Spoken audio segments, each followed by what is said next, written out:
Welcome to Life School, Series 2, Bumps and Babies. As I record this today, I am currently 23 weeks and 4 days pregnant with my first baby, which I'm so excited to share I now know is a little girl. I'm still in the process of recording this series, and my plan was to start releasing episodes once I'd finished recording with all my wonderful guests. However, in light of the current global situation with coronavirus, recording for now is on hold. So I've decided to share with you the episodes I've recorded so far over the past couple of months. I know many of us are currently self-isolating at home with lots of time on our hands, so what better time to listen to your favourite podcasts or perhaps discover some new ones? As a first-time mum, pregnancy, birth and babies is a whole new world for me, and I personally want to educate myself as much as I can before my little one arrives. From positive birth stories, information on hypnobirthing, water births, C-sections, baby massage and more, I hope throughout this series I can shed some light on just some of the areas you may be worried about, or even just intrigued about. Thank you to all the incredible birth workers and women who have made this series possible so far, and thank you so much for listening. Welcome to a very special bonus episode of Bumps and Babies with hypnotherapist, NLP practitioner, and hypnobirthing specialist Jasmine Collin. This episode was recorded virtually during lockdown, so apologies in advance if the sound quality isn't 100%. I'd also just like to take this opportunity to say to all the mums to be out there during these very uncertain times, you are not alone. If you'd like to reach out to myself or Jasmine, you can find our contact details in the show notes below. Happy listening. Jasmine, welcome to Life School. Hi, thanks for having me. Thank you for taking part in my first virtual podcast. I really hope technology is on our side today. Yeah, no, I'm so glad you can't see me right now, actually. It's nice to be doing it virtual because, the house is a mess and I'm a mess. And, it's just nice to be here, though. Oh, yeah, me too. I'm in my PJs. Yeah. I've got a top knot. Zero. I haven't worn makeup in weeks now. I can't even remember the last time I put makeup on my face. But just as a small disclaimer for anyone listening, this is both our first time recording virtually. Yeah. So fingers crossed. Like I said, technology will be on our side. But Jasmine, how are you? How are you doing during this crazy lockdown time? Yeah, it's a crazy and very interesting time, I think. I think, like everybody, I've probably gone through different stages of sort of mental health as it's progressed from kind of panic to start with, and then just adjusting to the lockdown and being in the house with the family. So yeah, we're doing okay. And everyone's kind of doing their thing. In some ways, it's quite a relief to get some downtime and reconnect with the family and myself. So in that respect, it's quite nice to have a lot of the outside pressures off. But obviously, it's a kind of scary time. But yeah, I think there's a lot of positives that can come out of it as well. So fingers crossed, we'll all come out better people, and hopefully to a better world as well. Yeah, I mean, it's definitely going to be a changed world, isn't it? Yeah. And I think it's, for me, one of the sort of the hardest things to get my head around is just the uncertainty of it all, because there's no sort of definite ending. Yes. And there's so much speculation on a daily basis. Yeah.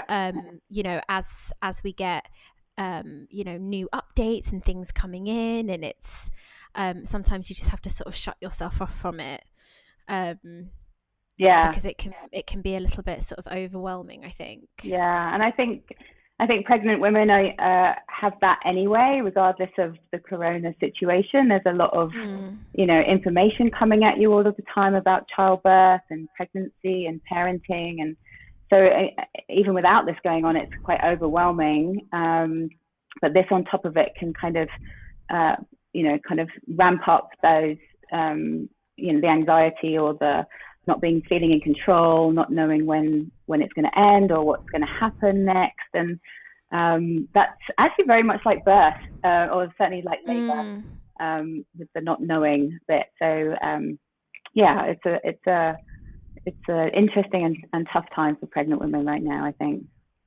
Well, this is something we're going to get into. Yeah, But I want to start by talking about your journey to becoming a hypnotherapist and hypnobirthing specialist. sure. So, where did it all begin? Well, I think it probably all began with my first pregnancy, really, which was about 14 years ago now. My daughter's now 13 and a bit. Um, Before that, I had no, sort of education in childbirth or anything like that. I think I was pretty typical woman at that point in my pregnancy where um, I just assumed that there was going to be lots of suffering and lots of pain and all of the terrible things I'd ever heard about. The birth that I'd watched in childbirth education when I was 14 years old. And all of my kind of ideas about birth were very much there's going to be lots of pain and lots of suffering. So I was about 33 or 4 weeks pregnant when a friend of mine, we were talking about what kind of birth we wanted, and I was like, oh, I'm going to have an epidural, and I don't want any of that pain and suffering, thanks. And I'm drugged all the way. I was very keen actually to take as many drugs as I could to avoid that pain and that suffering that I'd heard so much about. So, and she gave me a book, and it was called The Gentle Birthing Method, by an Indian doctor called Dr. Gauri Mutha.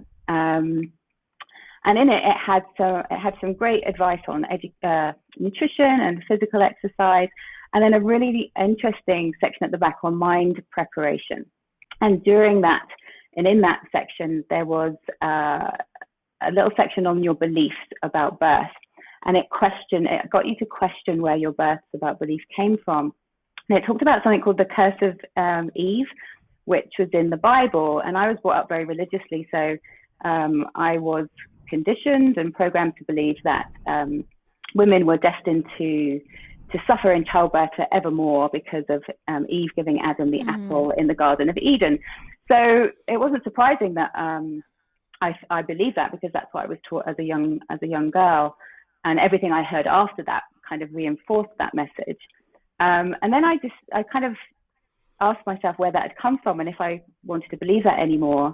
And within a few seconds, I just realized what a load of rubbish it was. And actually, I could let go of that belief, and the letting go of that belief changed the course of my life. So I went on to listen to the CD at the back of the book for a few weeks, still open to drugs if I needed them, and interventions if it was going to be for the safety of my baby, but opened myself up to other possibilities. And I listened to a recording, and then when I went into labor, I didn't even realize I was in labor for the first 6 hours. I was kind of in denial. I didn't think it was anything terrible. I thought it was a bit of wind, actually, or maybe the Braxton Hicks. And then by the time I realized I was in labor, about 8 p.m., it all went very quickly. So quickly, I kind of only made it to the hospital with about 15 minutes to spare, because Wow. I hadn't got a clue how far along I was. I spoke to the midwives at 11 p.m. and on the phone, and I said, shall I come in? And they said, oh no, you sound like your age is away yet. And I was like, okay, fair enough, I'll just stay here. And my waters released or broke at home, and then we had a 45-minute journey to the hospital while I was in, second stage of labor. So my baby was coming. There was nothing I could do about it. My body just started to push her out all by itself. And then when I got to the hospital 15 minutes later, she was in my arms, and that was about midnight. So from that experience, I realized that, there are other possibilities to our birth experiences. And with a bit of mind preparation and a bit of trust and a bit of kind of surrendering to the process and trusting the process, actually made my birth pretty straightforward. I wouldn't say pain-free, but very manageable, drama-free, pain any no drug-free, no interventions, and It wasn't all the like pain and suffering that no, you had previously imagined. no, I thought it was quite manageable. There were times where I thought, oh my God, this is intense and this is really tough. But, one of my mantras or thoughts that I kept thinking about was, if my body is doing this by itself, how can it be wrong? And if it's not wrong, it can't be dangerous. And if it's not dangerous, then I can just let it get on with its job. And the more I could get out of the way mentally, the easier it became, the more trust. But there was a certain amount of surrendering to the unknown, which, which was tough. But I kept having to choose that because, the other direction was fear, anxiety, and therefore potential more tension, and therefore I would have probably felt it more painfully. So there was this kind of surrendering and trust of the process, and in my body, and in Mother Nature and her design for childbirth. So after that experience, I became quite interested in childbirth. That was in the UK, and we moved to Abu Dhabi when my daughter was 1. I then became a doula. I did some doula training, and I attended a lot of births as a doula. So that's like a trained birthing companion. And I really noticed over time that the couples that had had some childbirth education and preparation beforehand had a lot better outcomes in birth than those who kind of just showed up on the day and went with the flow. I do believe in going with the flow as far as your body is concerned. Unfortunately, though, when you arrive at the hospital with no preparation, you end up kind of going with the maybe more medicated flow. And so then I decided that I wanted to get to couples earlier than just kind of a week or two before their birth. And I wanted to train in something that would prepare them. So I looked into hypnobirthing courses and trained as a Mongan method teacher. And that's the US program, probably one of the most original programs there is. Most of the other hypnobirthing classes that you see are kind of a spin-off of that method.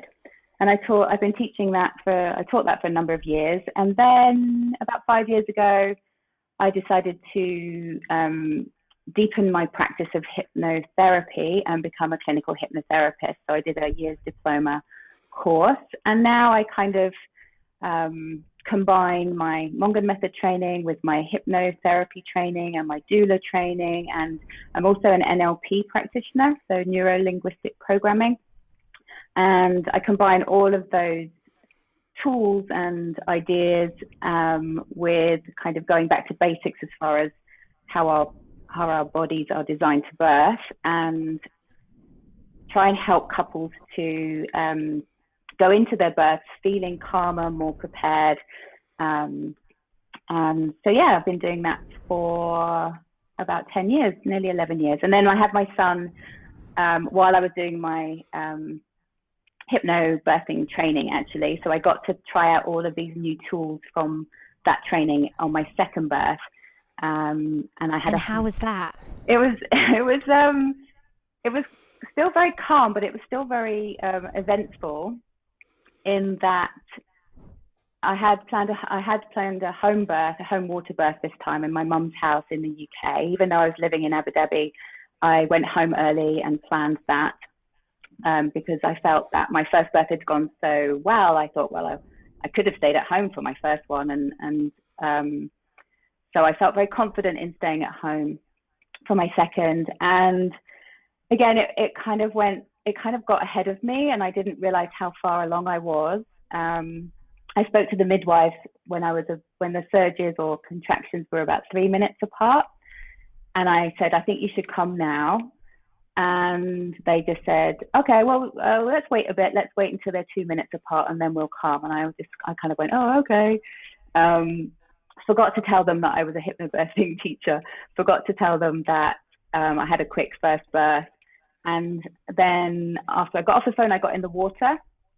And you know what it's like when you get in a bath and you just kind of fully relax, and your whole body instantly relax. Instant relaxation. And then I was like, uh-oh, here he comes. And, you can feel it. You can feel when your body and your baby are kind of going into stage 2, because it's very different to the surges or contractions of stage 1.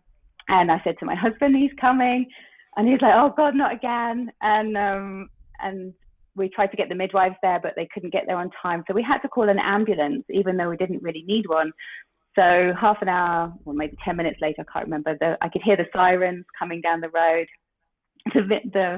My mum was trying to get them to have a cup of tea in the kitchen to stop them coming in. And they walked in, and one of them, the older one, said, and I was butt naked now in the pool, feeling my baby coming.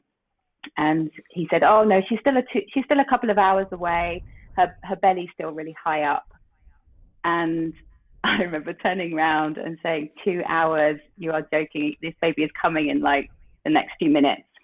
And that's exactly what happened. And the 2 ambulance men were standing there watching while my husband received my baby's head as it came out, because, he was just there and that's what was happening.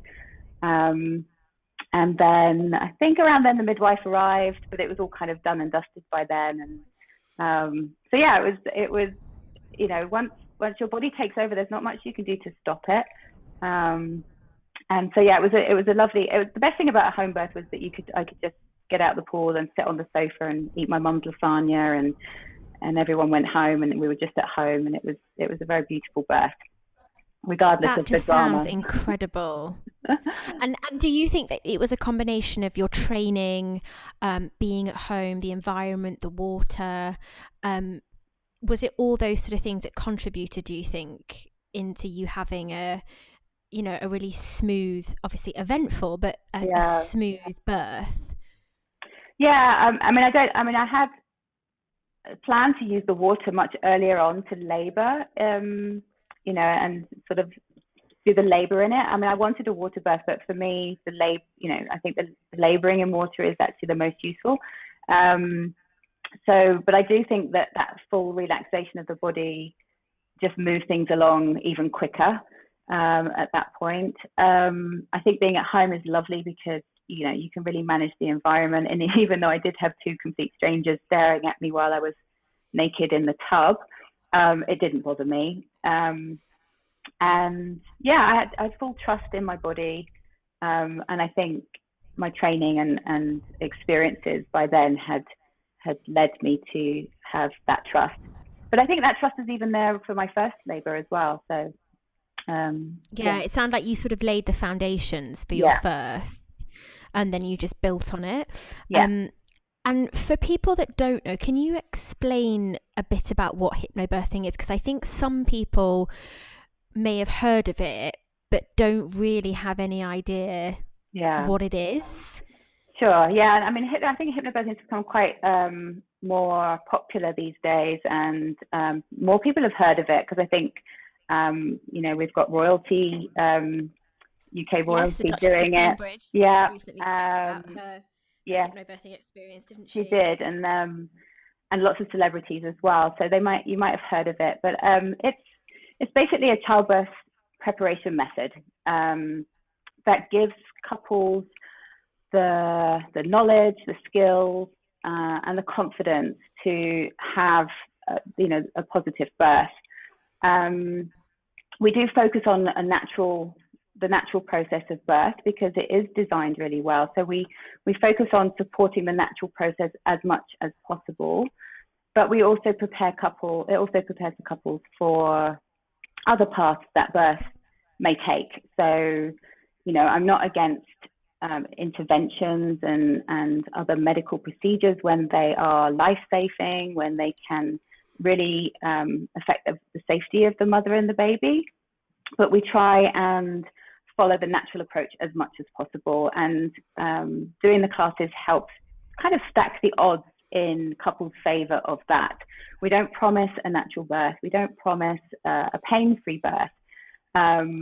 But I'd like to kind of think that the classes can guarantee a positive birth experience, whatever path it takes. So on the classes, the couples will learn all about birth biology, how women's bodies are designed to give birth, and how to support that with the environment and make sure that mum's autonomic nervous system is in the parasympathetic part of the nervous system and not in the stress, fight or flight response, which slows down labor. How dads can create and help with that environment. Mums will learn breathing techniques. We use creative visualization, very deep relaxation, otherwise known as hypnosis or self-hypnosis. And in labor itself, that's really useful because mums can fully relax and let go. And the more you can relax and let go and surrender to the process, the easier it becomes and the quicker it goes. But pre-labor as well, we use self-hypnosis to reprogram the mums and dads kind of belief system about birth. So we go into the subconscious, we kind of weed out any negative belief or limiting thoughts or limiting beliefs, so that mums just kind of let go of the old programming and the old story around childbirth, which is in us inherently through the media, religion, soap operas, and the stories that we hear tend to be fairly negative because those stories just kind of get passed around, and we want to clear that out so that we can help couples have a more a neutral start, and then we program them with lots more positivity about birth. So we watch really positive birth stories, not always natural ones. We watch induction birth, we watch C-section birth,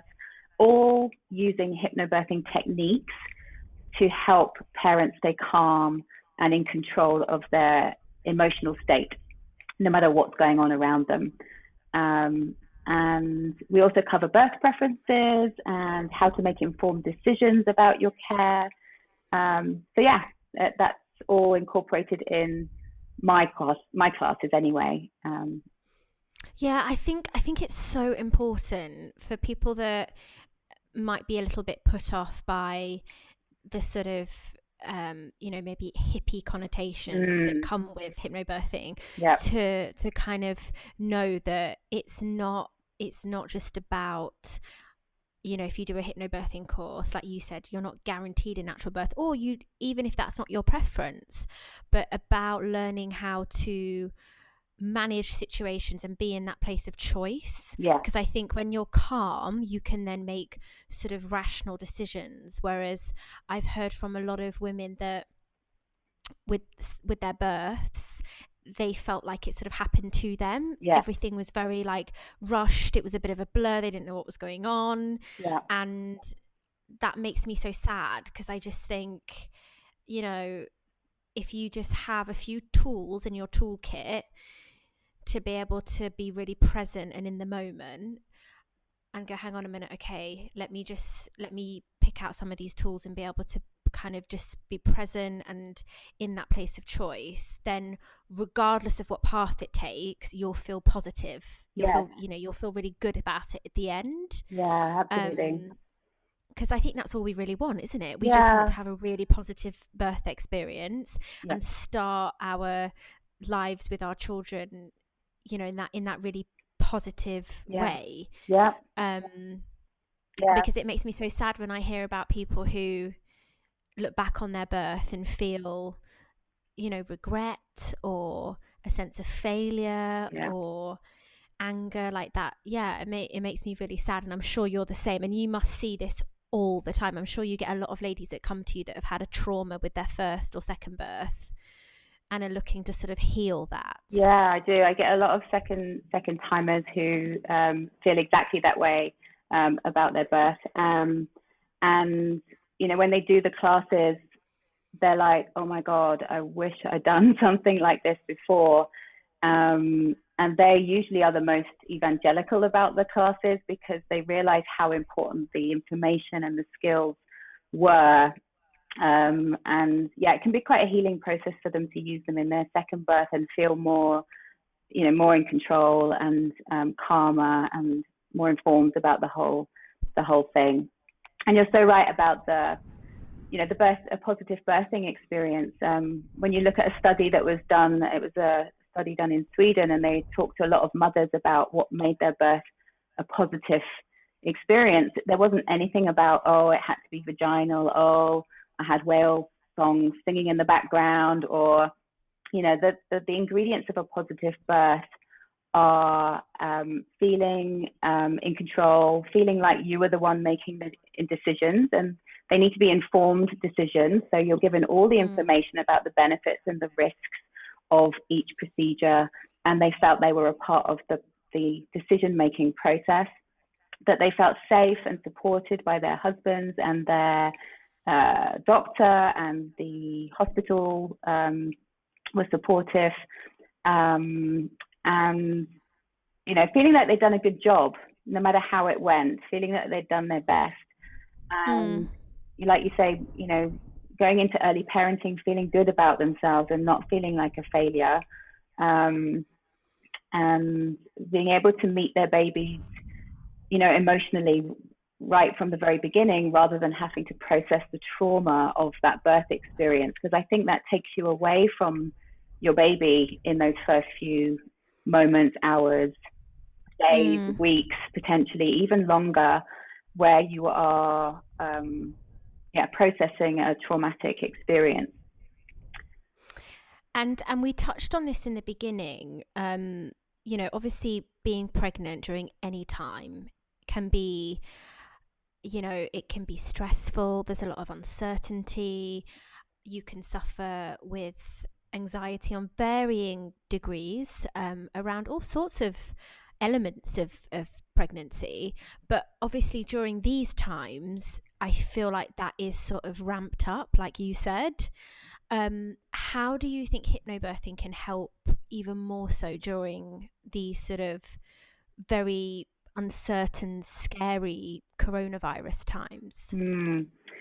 Yeah, I think, like I was saying before, labour's a very unique opportunity for us to learn certain life lessons, and learning that, you know, we don't actually have any control over our external circumstances, or not as much as we like to believe, is a really important place to get to.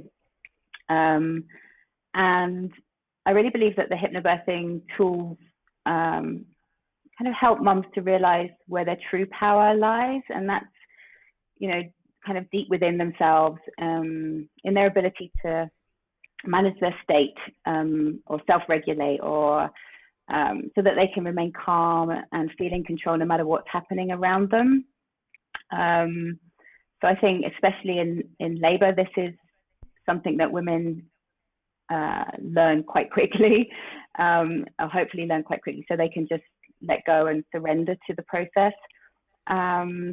And like you say, yeah, especially in this time, I think we have to acknowledge that we don't have a lot of control over what's going on, but we do have control over our internal state.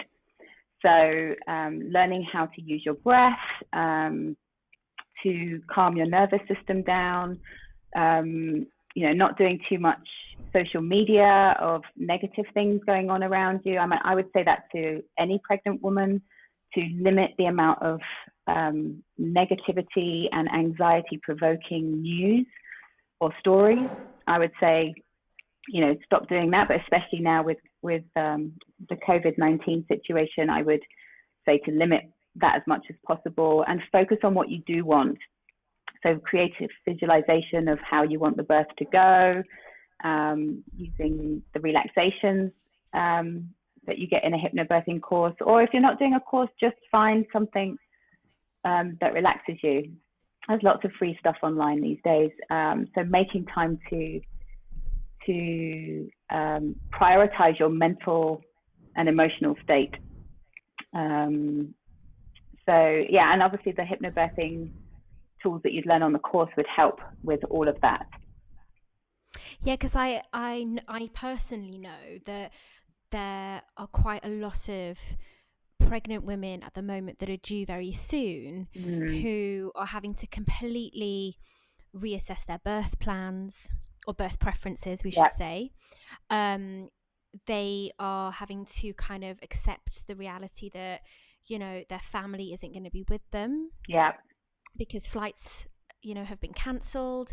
They can only have one birthing partner. Mm-hmm. So there's a lot of sort of changes to have to accept, while still grappling with the uncertainty of, we don't 100% know how our babies are going to come into the world and how it's all going to kind of pan out. So I imagine, like, now more than ever, having those tools would really help just to keep you calm in what is a really sort of surreal time to be pregnant, and quite isolating for some people, I think, as well, because you don't have that immediate, unless your family is already here, you don't have that immediate support, do you? So I think that could really impact how new mums are feeling. Yeah, the good thing about joining either a hypnobirthing class or another childbirth preparation class that's live online is that you will get to meet the other couples on the classes. And I think, creating that sense of community and belonging and being part of a group is crucial at this time, to not feel that isolation. So with all my classes, I set up WhatsApp groups for the mums. Some of these mums are still on it 2 years later, talking about their toddlers. I woke up this morning and one of the groups, which I'm still on, had 200 messages just over one night. So wow. These people these mothers are talking to each other all of the time. And I think, creating that support network, however you do it, whether it's join a class or there's some great Facebook groups, that, you don't feel alone in this, and you do feel like you can reach out and feel supported by other people and feel part of a community.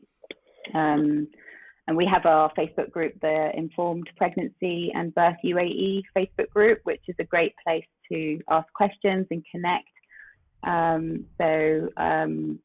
I really recommend joining that if you're pregnant listening to this, because you can get the most up-to-date information. I think information is good. I think getting the latest information to know what's going on is really good, but then leaving it at that and then going to focus on something more positive. Yeah, exactly, because there's a lot of things that are completely out of our control. Yeah. So, and it seems to be sort of changing daily. There's as it is everywhere in the world, we're getting new updates every day. Yeah. So I think, yes, you need to be on top of what's the latest in terms of, facts about, your hospital and how many people are allowed in the room, etc. But then you sort of need to go back to, okay, what can I do in this situation? Yeah, I do have to say that I've been watching some sort of reports out of the UK at the moment, and there are some actual positives that are coming out of the situation as far as mums go in labour. With I think what midwives are seeing there is that without their support people, that women are able to kind of really dig deep and find the strength within them. I think support people are great. Doulas are fantastic. Dads can be an amazing support. But in some respects, that's kind of the underlying message that women are getting is you can't do this alone and you need all these people. But actually, what they're finding in the UK is that women are actually able to do this by themselves, and it forces them to dig deep and find that strength and power from within themselves. And I think that's actually a really positive thing. Yeah, I saw an amazing story you shared, actually. I think it was last week. I'll try and find it and put it in the show notes. And it was a lady in the UK basically just saying that she was really sort of dreading her birth, but actually she had the most beautiful experience. It was so quiet, peaceful, because they weren't allowed visitors. It was just so lovely for her husband and her baby to have that time. Yeah. There weren't people coming in and out of the room. Like, it ended up being a sort of blessing for her. Yeah, and I think that's happening a lot. Yeah, I think it's happening a lot, and I think that lack of disturbance is so important for labour and just as important for after the birth as well, to help with the bonding and the connecting and with less visitors all playing pass the parcel, with the baby, breastfeeding. There's stories coming out of the UK that breastfeeding is easier for moms. They're noticing less breastfeeding issues. I hope that translates into the UAE as well. I mean, I think we do have some great online services and people on standby to help with breastfeeding when you get home. A lot of that can be done via Zoom. It can be done over the phone. And then, maybe then where mums don't feel that they have to get back to anything, can just help them to really relax into those early mothering days. And that's just going to have a really positive effect on them and their babies, because there's less urgency to get back to normal. And they can just really sink into, just being with their babies. So I'm hoping that will be something that we hear about here as well. Yeah, me too. And can you tell us about your up and coming courses and how you'll be running those during this lockdown period, which obviously, we don't know how long it's going to go on for? Yeah, so I am doing my classes via Zoom, live online, with quite small groups and or private ones. So I've got a number of private clients doing one-to-one stuff on Zoom, and I have my group classes as well, which they're pretty full for May, but I'm hoping either maybe, I don't know, for some of those we might go back to physical classes. It'd be lovely to have physical classes by June. But in the meantime, I'm doing them via Zoom. And actually, they're translating quite well. I've had lots of great feedback about, they're still quite interactive. I use the breakout rooms in Zoom to create more sense of community. So it's not just kind of strangers on a screen. I think. And how often are these, Jasmine? Yeah, so they are Monday nights from 6 p.m. till 10 p.m. Monday nights, and that's for 4 weeks, or you do Fridays 10 till 2 for 4 weeks in a row. So they're running in May, and then they'll be running in June. And I normally go home for the summer, but I don't think that'll be happening. So I'll probably be running them in July and August as well. And for those people who are doing online classes, if they're still pregnant, when we can get back to in-person classes, I'll be running free drop-in sessions for everyone who's done my online classes, so that they can get some more personal physical time with me if need be. So we do a lot of practice during the classes. So it's nice to do that. And if that's not possible, then I'm also offering everybody an extra 1-to-1 hour session to go through any personal stuff with the people that have done my group classes. And do you advise that people bring their partners on the course as well? Absolutely, yes. I think at the moment, obviously, we are still allowed one person in the delivery room here. And, I think it's usually the dads. And I think if dads are expected to be there and to help, they deserve some training on that. I think the cruelest thing we could ever do to a future expecting dad is to throw him in a room with, in a situation that he's never been in, watching his wife go through labor with no information, understanding, or ability to help effectively. So yeah, absolutely, bringing dads to the physical classes or online classes so that they can really understand and support you, advocate for you, help you with different massage techniques, or just staying calm themselves so that you don't have to worry about them, is really useful. So yeah, absolutely, would encourage dads to come along. Yeah, and I think it's really important for them to, even little things like they know sort of the stages and not to be alarmed at certain points. Yeah. And because I'm sure some husbands have better poker faces than others, so it's that ability to be able to support you and for them to have that knowledge as well, so that, you know, when you say to them, is everything okay, is this normal, they know, yeah, no, remember we learnt about this is this bit, don't worry.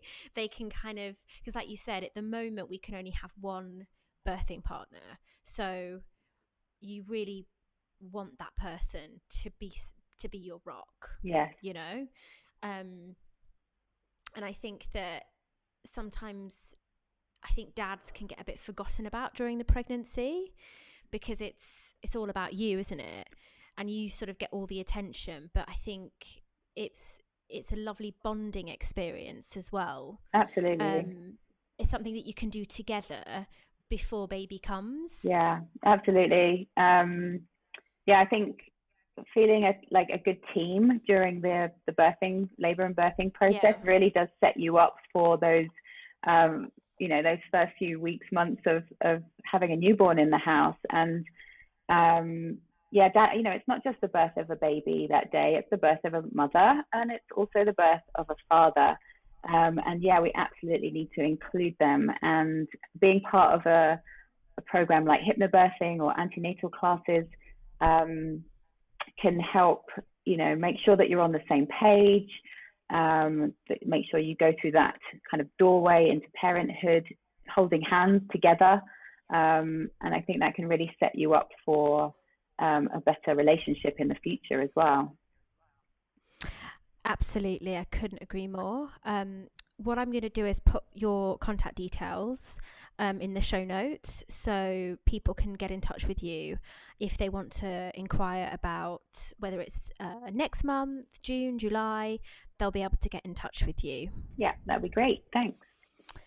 So we're going to do a bit of a quick fire round now. Okay. This is how I end every episode. So Jasmine, what's your one piece of advice for first-time mummies? I found, this is hard to just give one, but I think the one thing I wish I'd kind of taken more on board was that at whatever stage you're at, when it comes to newborns and even toddlers and even teenagers, that it's just a phase and it's just a stage. And Amy Vogler, my beautiful business partner, will often say these words to new mums, and it's, this too shall pass. I think when you're in like the trenches of any particular stage, whether it's the feeding or the lack of sleep or whatever, it can feel like it's forever, but it will pass. And I think you need to keep telling yourself that. Yeah, I love that saying, and I love Amy. Yeah. She's so amazing. One thing you've learned about yourself after becoming a mum? For this, I think I had a good think about this one. I think I'm quite a perfectionist, and I wanted to, I've had 10 years or 13 years now of parenting, and it's taken me this long to realize this one, but perfection is sometimes attainable, but absolutely not sustainable over long periods of time. So you just have to let go of your impossibly high standards for everything, including yourself. And I think I've just learned to believe that I'm good enough, and to let go of the wanting to do everything just right. I like that. Obtainable but not sustainable. Yeah, you could argue that it's not even attainable, because what you might believe is the right way to do it actually is just, and we often do things in a certain way because we want to do it different to how we were brought up. But what happens is you overcompensate. So you go over the top in that opposite direction to how you were brought up, and that creates problems of its own. Yeah, and then in that process you make 100 different mistakes. Yeah. And I think it's sort of human nature, isn't it, to want to first of all give your child the things that maybe you didn't have, and then the things you did have, but also kind of, oh well, I want to do this thing a little bit differently, but in the process you're going to do loads of other things that Exactly. your child will then grow up and say, well, I didn't quite like how we did that, so I'm going to do this with my children. And I guess all you can really do is your best. Yes. And what I hear a lot from mums and people like yourself who are working in this industry is you have to learn to trust your instincts. Absolutely, yeah. And not worry so much about sort of outside noise and I think what other people think. I mean, it is good to trust your instincts, but on another level though, it depends what your instincts are telling you and where your instincts are coming from. So our instincts come from our programming and our past experiences, and if you've got some issues back there or some trauma back there and your instincts are to not do something that positive, then we have to be careful of saying trust your instincts, because some people don't have positive instincts, and I think a lot of women worry about whether or not they're going to have those maternal instincts coming through, because everyone says that they should be there, but if they weren't mothered, if they've got history that's sort of negative history, then that's worth thinking about. Yeah, it's so fascinating, and we could do a whole other episode on this.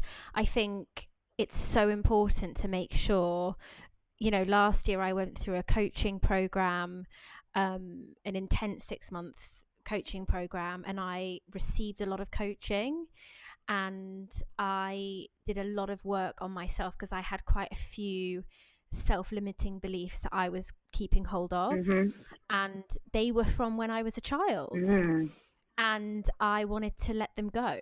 And I'm so glad. I mean, I still have lots of work to do. We all do it. It's ongoing, but I'm so glad that I had a chance to do that, because you're right. My instinct might be something that's from my past, that I'm then sort of projecting onto my child. But it's complicated, isn't it? And I think that not everyone gets the opportunity to sort of do that work, or even have the time to even have that thought. So maybe we can do a whole other episode on that, because I do find it really fascinating.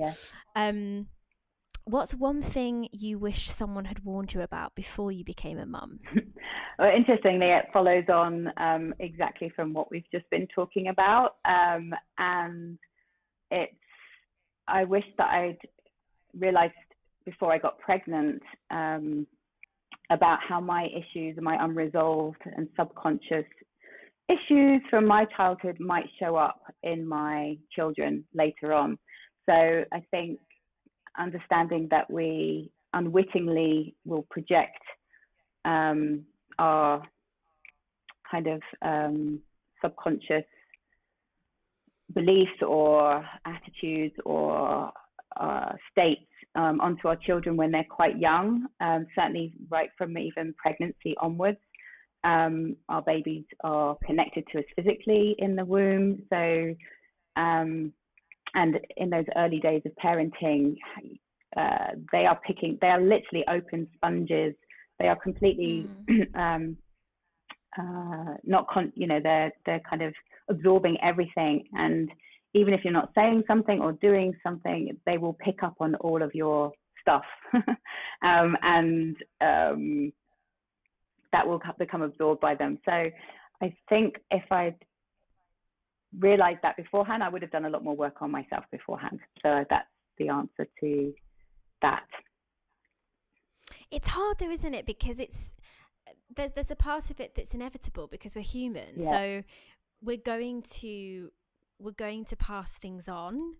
I think, I think about this every day now, like, how am I going to bring her up, and what are the values and beliefs I want to instill in her, but yet still give her options. And it's a minefield. It's like, where do you even begin? The responsibility just goes. It is. I'm like, I don't want to mess this kid up. No, I know. And I think it's about balance. You have to get to a point where you're like, well, they need something to go to therapy for later in life. But if I can be We more, all end we up, all end yeah, up needing. there at some point. But if we can just be a little bit more conscious and, Yeah, like you say, let go of some of those self-limiting thoughts, beliefs, and just at least question your beliefs about not just about birth, but question them about everything, and just try and clear out some of your own stuff before that. It's about clearing up as much as you can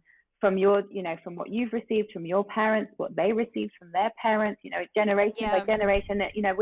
We are very lucky now to have a bit more awareness with, in this situation that we're in. We've got a bit more time maybe to ask these questions of ourselves, and to clear up as much of the stuff that's been passed on, the negative stuff that's been passed on to you, and not pass it on to the next generation. Obviously, all the good stuff, keep that flowing, but do a little bit of housekeeping before you have kids. Mental yeah, housekeeping. yeah. And like you said, we're lucky now that it's a conversation that people have. Yeah, Maybe even one generation yeah, ago, it wasn't so accepted to talk about mental health was not a topic that people necessarily spoke about, whereas now I think we are encouraged to check in with our mental health and make sure that we're okay, and that's such a positive thing. yeah, Because I think a lot of people, and this coaching course I did, their whole motto is becoming awake to yeah, yourself, and alive to yourself and awake to others, so that you're not just sort of walking around in a daze, which yeah, unfortunately I think a lot of people are. yeah, we are. What's your favorite thing about being a mum? Hearing my kids' laughter. Um, I'm really lucky. Their dad is super fun and super kind of joking around all the time. So I love to just hear them all giggling and laughing. So yeah, that's my favorite thing. And finally, Jasmine, what does motherhood mean to you in 3 words?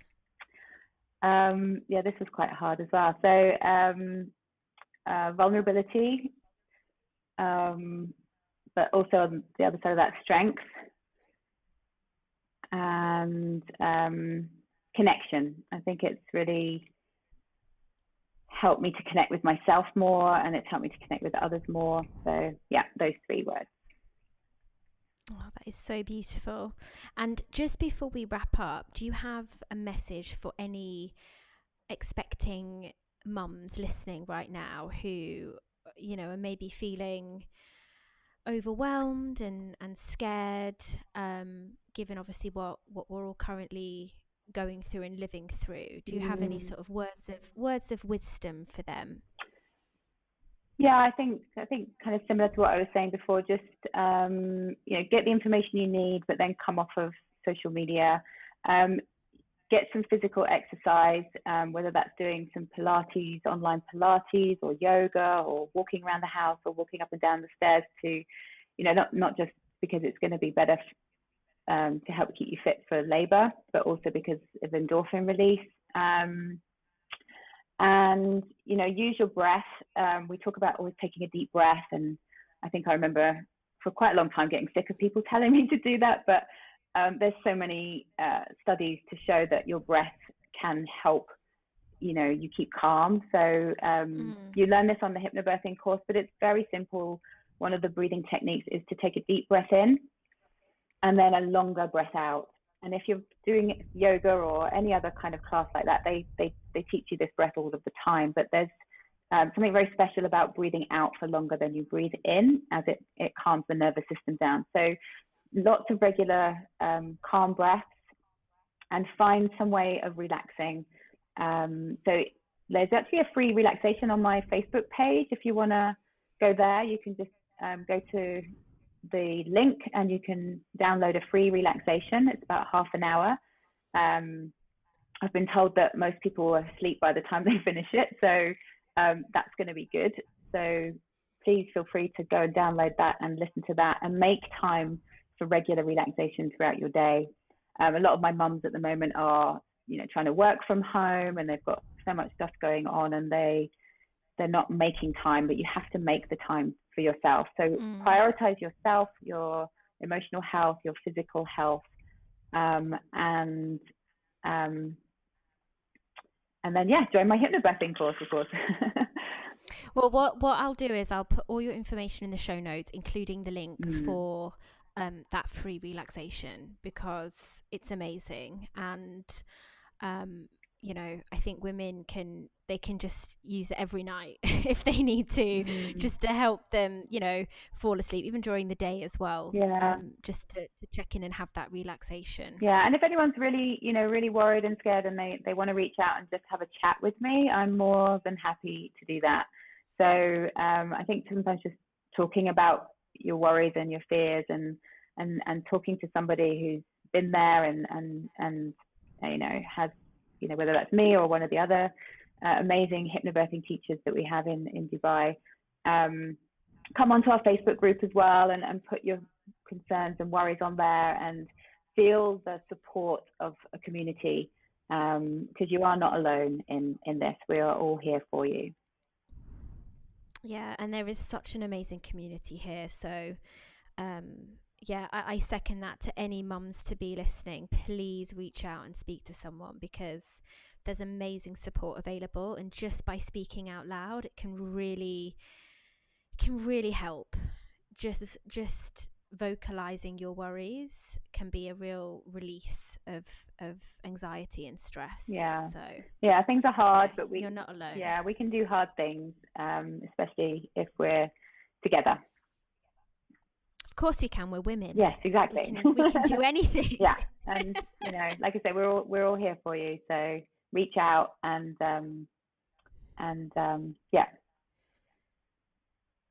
Oh, Jasmine, thank you so much. You're welcome. I'm thrilled to have you on the podcast. I'm sad that we're not doing it in person, but we will do another episode in person as soon as we can. Brilliant. Yeah, no, it's been a pleasure. But I'm also very honoured that you are my first virtual podcast. It's my first much. podcast as well. So thanks for being such a lovely host and making me feel at ease. And I look forward to the next one. Oh, Jasmine, thank you so much. Okay, take care. Thanks. Bye. Thank you so much to Jasmine for being Life School's very first virtual podcast guest. You can find links to Jasmine's social pages, website, and contact details in the show notes below, along with further information on her upcoming courses. If you'd like to find out who my guests will be on the next episode of Bumps and Babies, please do follow us on Instagram @LifeSchoolME, where you can keep up to date with all our news and find information on all our amazing guests. And finally, I would be so grateful if you could show some love and please rate, review, and subscribe to Life School ME the podcast to help us reach and hopefully inspire more listeners. Thank you for listening to Life School, conversations to inspire action.